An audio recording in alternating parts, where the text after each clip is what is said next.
Welcome to i7 news. ముందుగా headlines. నటి హేమకు big relief.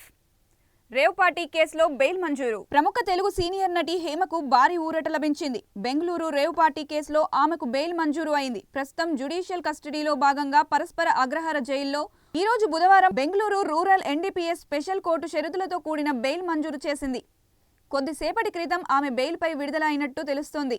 Rave party కేసులో తీవ్ర ఆరోపణలు ఎదుర్కొంటున్న హేమ నుంచి ఎలాంటి డ్రగ్స్ కూడా దొరకలేదని, వైద్య పరీక్షలు కూడా నిర్వహించినట్టు ఆమె తరపు న్యాయవాది మహేష్ కిరణ్ శెట్టి కోర్టులో వాదనలు వినిపించారు.